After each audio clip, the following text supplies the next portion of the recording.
Good afternoon, boys and girls. Today, this is Miss Lewis here, and we're going to read a story that I absolutely love. This story is a fantasy. Fantasies are made-up stories that could never, ever, ever really happen. They have animals going around talking and acting like people and wearing clothes and going to school and eating lunch with lunch boxes and all this stuff that animals really, really don't do. So we're going to read this fantasy story about Clark the Shark. Clark the Shark, written by Bruce Hale, illustrated by Guy Francis. Oh, I love the drawings, and look at Clark. He looks so happy. He's sitting in a desk. He's writing with a pencil. He looks like he's at school. That could never, ever, ever, ever really happen, could it? He's wearing a baseball cap. Do you think you could get a baseball cap on a shark? No. This says Theodore Rooster Fish Elementary. In all the wide blue seas and all the wide blue world, the top school for fish was Theodore Rooster Fish Elementary. And of all the fish at Theodore Rooster Fish, the biggest and the strongest was Clark the Shark. And there he is. Clark loved school, and he loved his teacher, Miss Inky Dink. He loved to play upsy-downsy in the Smitty-Bajig with his friends. Clark loved his life. Clark looks kind of happy. Some of these might not be, they don't look quite as happy, do they? Why do you think they might not be happy? You think maybe he's taking them around too fast? School is awesome, shouted Clark the Shark. Less shouting, more reading, said Mrs. Inky Dink. Oh, she's going shh with her tentacles. This is my favorite time of day. Clark says, lunchtime is sweet, yelled Clark the Shark. Munch your own lunch, said his best friend Joey Mackerel. Look, oh, he's even bit into somebody's lunchbox there, hasn't he? Oh, my goodness. Recess rocks, bellowed Clark the Shark. You're playing rough, Clark. No, look, they're scared. They're going away.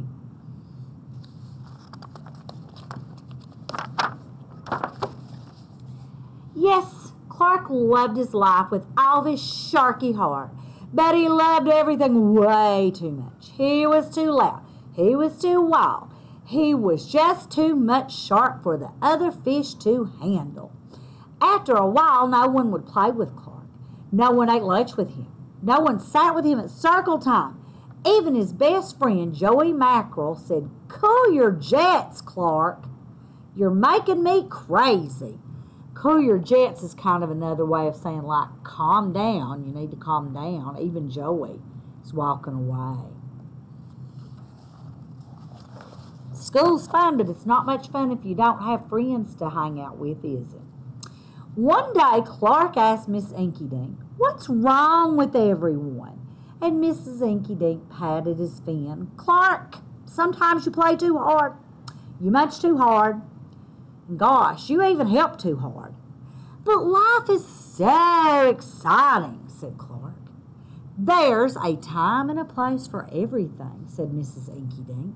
And sometimes the rule is to stay cool. You have to calm down and stay cool. So is Miss Inky Dink trying to help him? Yeah, she's telling him he needs to kind of calm down and stay cool. At recess, Clark tried to stay cool, but he pushed the swing with too much zing. Sorry, said Clark. I forgot. Yuck, said Joey Mackerel. At lunch, Clark tried to stay cool, but everything smelled so good that he munched a bunch of lunches. Sorry, said Clark. I forgot. We're starving, said his friends. Oh, he ate all their lunches too, didn't he? Oh, now that would make me very unhappy if somebody munched my lunch.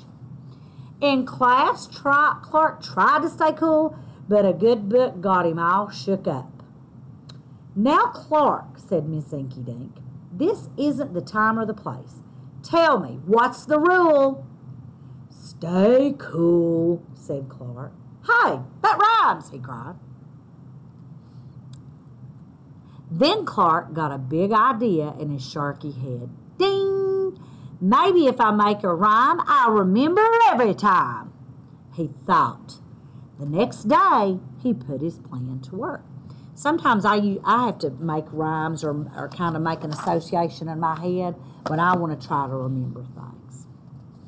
In class, when lessons got exciting, Clark wanted to bounce up out of his seat. But instead, he told himself, "When teacher's talking, don't go walking." And what do you know? It worked. "Attaboy, Clark," said Miss Inky Dink. Clark smiled. Lessons are fun. So when the teacher's talking, don't get up and go walking.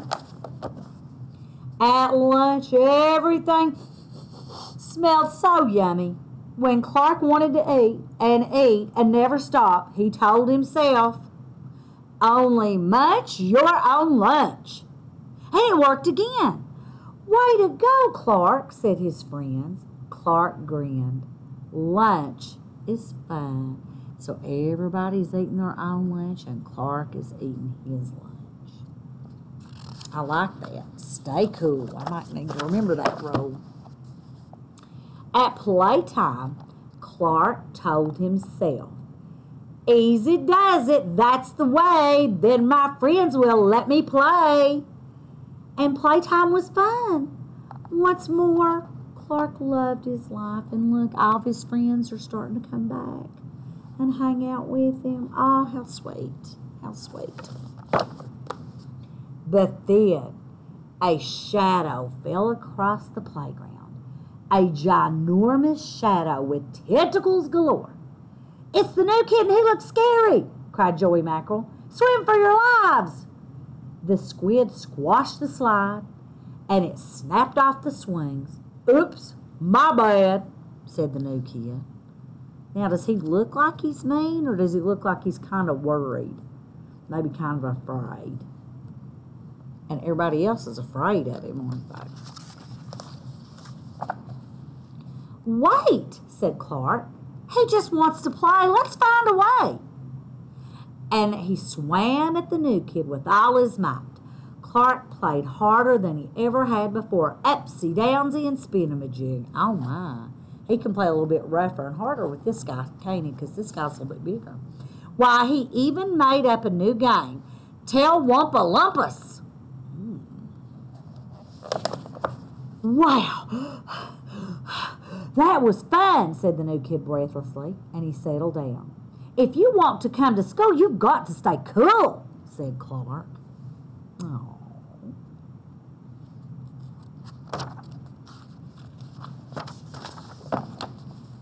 "That's right, Clark," said Mrs. Inky Dink. "And thanks for taking care of our new classmate, Sid the Squid." "Hooray for Clark the Shark!" everyone cheered. That's right. Clark's mother, that night, I'm sorry, I made a mistake. I got to go back and read that again. That night, Clark's mother asked, "What did you learn at school, dear?"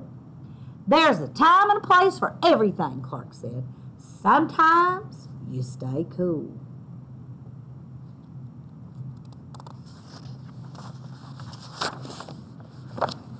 But sometimes a shark's gotta do what a shark's gotta do.